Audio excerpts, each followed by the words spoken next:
नमस्ते दोस्तों, स्वागत है आप सबका स्पेशली बिंग ब्लॉग पे। मैं आपकी दोस्त पूजा स्वागत करती हूँ आप सभी के मेरे चैनल पर। तो दोस्तों कैसे आप सब, उम्मीद करती हूँ सभी अच्छे होंगे। और मैं फिर ठीक नहीं हूँ। एक्चुअली कल का सारे दिन गया था बाहर। मैं कल सारे दिन बाहर थी, थाने के चक्कर काट रही थी। जैसे कि आप सबको पता है, थाने में जो मैंने एप्लीकेशन दिया था उस पर तब तक यानी कल तक कुछ ठोस कार्रवाई नहीं हुआ था। तो फाइनली कल जो है कार्रवाई हो चुकी है और 15 दिन के अंदर जो है उसका रिजल्ट आ जाएगा। तो इस वजह से मुझे सारे दिन कल वहीं पे बिताना पड़ा। और जैसे ही शाम को मैं घर आई तो मेरे जो सोनू है उनकी हालत जो है देखिए इस तरह हो गया है। यानी दोनों भाइयों की लड़ाई में यहाँ पे छोटू ने उसका कर दिया धनाधूर अंधाधूर जो भी है। तो देखिए कल जैसे वहाँ से आई, वहाँ से आने के बाद में कुछ भी सामान वगैरह रखने का टाइम ही नहीं मिला। ये ऐसे कैसे रखी हुई है, बस आके कपड़ा उतारी थी, उसके बाद में फिर दोबारा से पहन के और चली गई हॉस्पिटल रात को।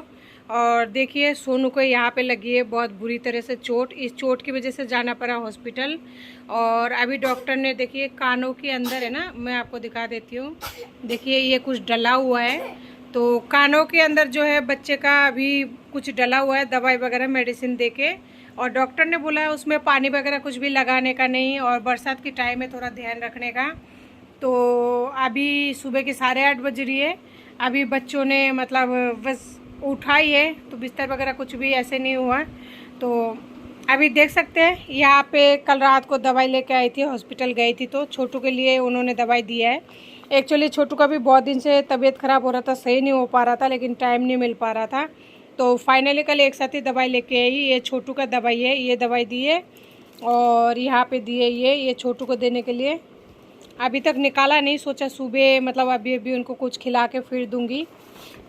और ये है जो सोनू का दवाई दी है, ये तो हो गया। ये जो मेडिसिन की बिल होता है वो दिया है, तो इसे मैंने अलग अलग कर दिया है। देखिए इसमें टिटनेस की इंजेक्शन वगैरह और भी 2-3 इंजेक्शन जो है वो भी लिखा हुआ है। और ऊपर वाला तो छोटू का, नीचे वाला सोनू का है। तो इसमें बहुत कुछ मतलब दवाई वगैरह जो है वो लिखा हुआ है, इंजेक्शन वगैरह सारी। और इस पर्ची का तो अलग से पैसा कटता है दिखाने का।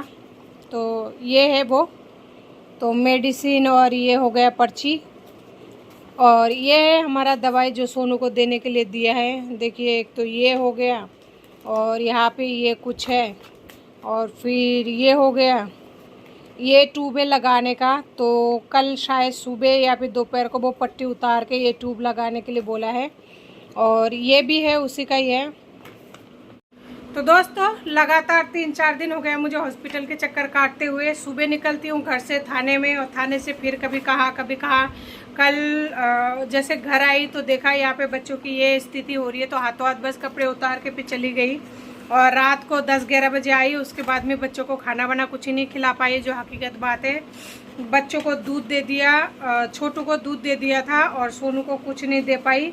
बस मुझे लगा मैं थोड़ी देर में उठ जाऊंगी, लेकिन मेरी स्थिति ऐसी नहीं थी, इतनी बुरी तरह से थक चुकी थी। कब नींद आ गया पता ही नहीं चला।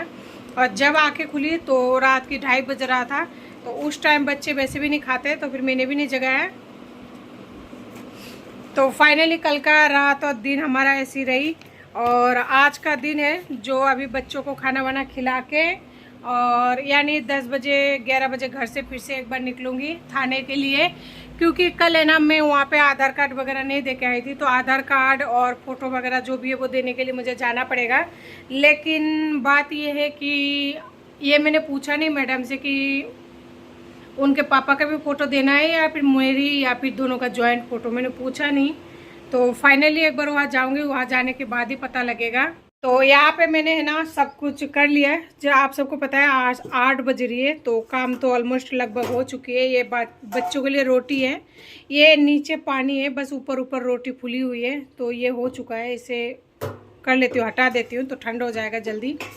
और अभी ये छलनी ले रखी है, एक्चुअली क्या भिंडी धो के रखूँगी, भिंडी के भुजिया बनाऊँगी। और यहाँ पे दूध गर्म हो चुकी है, दूध को ढक देती हूँ, मक्खियाँ बहुत हो रही है। तो ये सारा क्या है काम कंप्लीट करके उसके बाद जाऊंगी। मलाई पड़ चुकी है, देखिए कितना बढ़िया। और बर्तन वगैरह सब कुछ हो चुकी है। देखिए मैंने छीके में ना बहुत ही अच्छी तरह से जो है बर्तन वगैरह सब कुछ जचा दिया है। पहले तो है ना ये छीका जो है प्लेट वगैरह जो ये जगह है ना ये पूरी तरह से भर जाता था, लेकिन अभी है ना खाली है। क्योंकि इसके पापा जाने की वजह से मैंने आधे से ज़्यादा बर्तन उठा दिया है और इस वजह से ये पूरा सेशन जो है थोड़ा थोड़ा खाली पड़ा हुआ है और ऊपर वाला तो बिल्कुल ही खाली पड़ा है और बढ़ेगा भी नहीं। अब तो बर्तन कम ही रखूँगी। तो भिंडी की सब्ज़ी बनाकर लेके जाऊँगी, क्योंकि कहीं अपन जाते हैं तो भरोसा होता है लेकिन आने का भरोसा नहीं होता, और अगर टाइम लग जाता तो बच्चों को वही रोटी सब्ज़ी खिला दूँगी। तो इसके लिए है ना मैंने अलग से एक्स्ट्रा मतलब 2 रोटी बना ली है ताकि वहाँ पे ले जाऊँ। तो देखिए ये 2 रोटी है और ये कल की रोटी है बचा हुआ। तो फाइनली भिंडी बनाऊंगी और उसमें एक आलू डाल दूंगी ताकि छोटू आलू खा ले, उसको आलू पसंद है, वो भिंडी नहीं खाता है। और देखिए नीचे बहुत सारा काम ऐसे पेंडिंग पड़ी हुई है। तो ऐसे कंडीशन होने के बाद में मेरी जैसे जाती हूँ ना वहाँ पे थाने में तो पैसा लग जाता है, बहुत सारा पैसा लगता है। देखिए जाने आने का किराया लगता है जो तो लगता है। अगर बस में जाओ ना तो उतना नहीं लगता, लेकिन बस में जाने के लिए टाइम होना चाहिए इंसान के पास में। अब मैं 10 बजे गई, 4 बज गया। अगर मुझे पहले पता होता वहाँ पर इतना टाइम लग जाएगा ना तो मैं बस में चल जाती, लेकिन मुझे पता नहीं था तो इस वजह से बहुत ज़्यादा टाइम लग गया और सारे दिन वहाँ एक ही जगह बैठे बैठे काम मतलब निकल गया। क्योंकि वो लोग तो अंदर काम कर रहे थे तो हम बाहर बैठे थे। वहाँ पे बैठने का बहुत अच्छा सिस्टम बना हुआ है थाने के अंदर, गार्डन वगैरह है, मतलब गार्डन के मतलब थोड़ा सा जगह ऐसा है कि वहाँ पे आप बैठ सकते हो आराम से और बैठने के लिए जगह बनाई गई है। बहुत अच्छा सिस्टम है थाने का। तो आज जैसे आधार कार्ड देने जाऊँगी ना, पता नहीं वहाँ पर कुछ और भी फॉर्मेलिटी पूरी कराए तो ये तो कह पाना मतलब मुश्किल होगा, तो वहाँ पे जाने के बाद ही पता लगेगा। तो दोस्तों समझ नहीं आता है कि बच्चों की ऐसी स्थिति हो रही है। उसके पापा को फ़ोन किया, मैंने पैसा मांगा कि मुझे थोड़ा सा पैसे की आवश्यकता है। मैं तो पैसा हमेशा मांगती रहती हूँ क्योंकि बच्चे हैं मेरे साथ में तो मेरा रोज़ का खर्चा बहुत ज़्यादा हो जाता है। तो पैसे मांगना मेरा हक भी है और मैं मांगती भी हूँ, लेकिन मिलता कुछ ही नहीं है और ना ही कोई हक मिला है ना मैं, पता नहीं आगे क्या होगा क्या नहीं होगा। वो अपडेट तो मैं आप लोगों के साथ शेयर ज़रूर करूँगी। तो फाइनली उसके पापा ना तो पैसा दिए ना ही आए। सभी मुझे समझाते जब वो आते ही नहीं है, मुसीबत के टाइम भी इस तरह छोड़ के गए, फ़ोन ही नहीं करते तो फिर क्यों करती हो। कर देती हूँ किसी उम्मीद पर कि शायद वो फ़ोन उठा ले या फिर कुछ बात करे या फिर कुछ और हो, लेकिन ऐसा कुछ ही नहीं होता है। तो फाइनली इस वजह से देखिए मेरा जो भी जेवर वगैरह था वो गया है। मुझे गम तो इस बात का ज़रा सा भी नहीं है, बस मेरा बच्चे सही सलामत रहे और इधर का जो काम है वो थोड़ा सा जल्दी हो जाए। बाकी काम कोर्ट कचहरी का तो टाइम लगता है, उसका तो जल्दी का उम्मीद मैं करती भी नहीं हूँ, लेकिन इधर थोड़ा बहुत काम जो है वो सलट जाए तो फिर मैं भी कहीं अपना काम का देखूँ और अपना गुजारा करने के लिए कुछ करूँ, क्योंकि इस तरह बैठे बैठे तो कब तक चलेगा। तो दोस्तों यही है मेरी जो हालत है, जहाँ बच्चे एक तरफ बीमार पड़ा हुआ है, लगातार हॉस्पिटल में चल रही है, लेकिन ना कोई है, ना तो कोई रहा है, ना कोई मंजिल है, ना कोई अपना है, ना कोई साथ देने वाला है। मैं हूँ और ये जो है मेरा छोटे छोटे नन्ही सी जान है। और सुबह निकलती हूँ शाम को आती हूँ, तो इस वजह से घर का भी पूरी तरह से ध्यान नहीं रख पाती हूँ। इतना ज़्यादा थकान हो जाते हैं ना, खुद का खाने का मन नहीं करता। तो आज फिर निकलूँगी बस 10 बजे की लगभग।